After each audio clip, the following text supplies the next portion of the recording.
I've been on this app called Bigo Live. It's probably the best socializing app because you actually meet people face to face. It's a live streaming app. You can get paid to broadcast, that kind of thing. And I really like it. I'm meeting a lot of people from different areas of the world: Canada, London, New York, Vegas, California. And it's been really good for me, especially because I've been lonely during these times. And I am doing Sex Fact Trivia every Saturday at 5 PST, 8 EST. Here's the poster for it. I'll put some details below as well, but it is very fun. You can come watch because watching is fun sometimes too. Giggity. Or you can try to join in. Just like look below in the description to see. If you want to join in, it's RSVP only because I only have 8 spots open each week. But it went very well last week and it's just so fun to learn about sex. So let's talk about premature ejaculation. So what is premature ejaculation? It's actually defined differently by different organizations. The DSM, for example, talks about it being if you can only last 1 minute. The American Urological Association considers premature ejaculation to be any time a person ejaculates earlier than they would like. The International Society of Medicine suggests that ejaculating in 3 minutes or less, that's what premature ejaculation is. And like I said before, the DSM, which I use a lot for my studies, especially because I just got my master's and I am still in a doctorate program for clinical psych, use the DSM all the time. It talks about it being 1 minute, as I said before. The length of time is less important than how it actually affects the relationship. If it's causing distress in the relationship, of course, that's when you might want to actually figure out something to last longer, and it might warrant treatment. A 2020 study suggests that an average female in a monogamous heterosexual relationship needs about 13.41 minutes of intercourse to orgasm.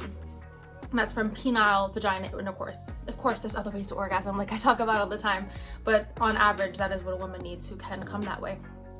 And a 2005 study found that an average heterosexual male needs just about 5.4 minutes to ejaculate. So for many, there might be this like disconnect. It's like, okay, so men generally finish quicker and heterosexual women maybe not be able to finish. So I'm going to discuss in this video how to kind of like solve that issue, some things that you might be able to try if this is an issue and if it's causing damage to your relationship.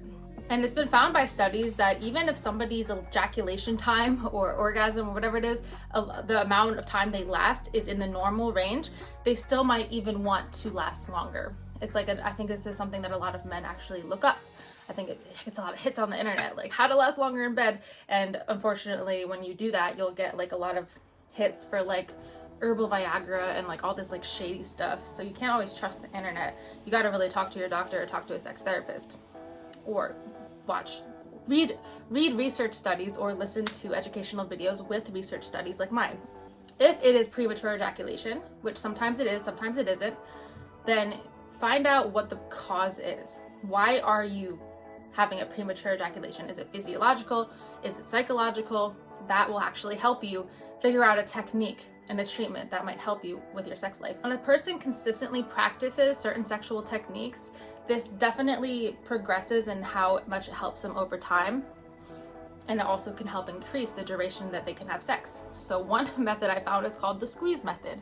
So during this method, a person or their partner stimulates the penis until they're very close to ejaculating. Then they tightly squeeze the penis without stimulating it, and this causes the erection to weaken slightly. This is a safe technique. Maybe it won't be the most comfortable, but you might want to try it. It might not work for everybody. There's also the stop-start method, which is kind of like how it sounds. It's very similar to the squeeze method. So this person or their partner, they stimulates the penis until they're near ejaculation. Then when the person stops the stimulation until the urge decreases.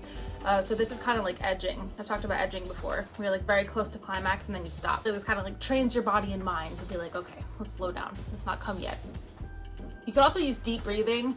Some people find that deep breathing helps them refocus their mind and control their erection, which is interesting. I find that very interesting because you can use deep breathing in general to decrease stress, which generally makes sex better, especially for women. They could try slowing down the stimulation, and they want to try breathing slowly and deeply as the ejaculation nears. So it's kind of like a distraction. Another one that's just pretty interesting is visualization. So visualization exercises can help reduce some of the intensity of the experience, and this can actually delay ejaculation. So some people might find it helpful to visualize something that is unarousing. You might want to try visualizing something unrelated to sex, or maybe something unsexy like a naked grandma or something, which is like super gross.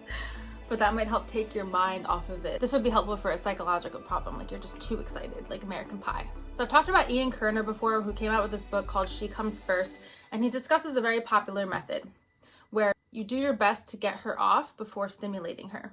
Let's say you tend to climax immediately from penetration, but your partner needs about a half hour of serious clitoral stimulation to make an orgasm happen.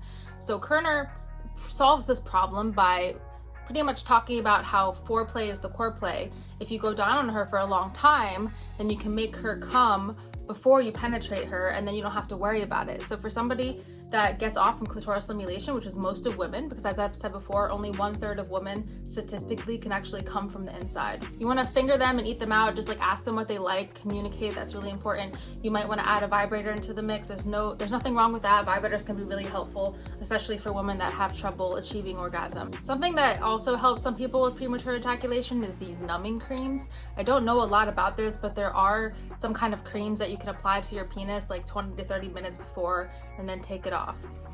And that will help you numb the sensation. But I don't know a lot about this, so I'm putting some sources below for this kind of thing. But yeah, that's something that I learned this week. I didn't know that people did that, numbed out their penis. Another way to last a bit longer is to use a condom. You should be using a condom anyway if it's somebody that you don't know that well in general, but using a condom can kind of take away some of the sensation, and that might help you last longer. And of course, the pros of condoms is it helps prevent STIs or unwanted pregnancy. So apparently the creams and sprays work pretty well, and I think She Comes First method by Ian Kerner works super well when you make her come first and then penetrate her. I think that's my favorite one, of course, because I would want all individuals to be able to experience that with their lover.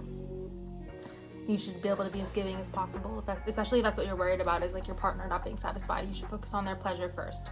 And the thing about like thinking about something else, it is a good method if it works, but sometimes it really doesn't work.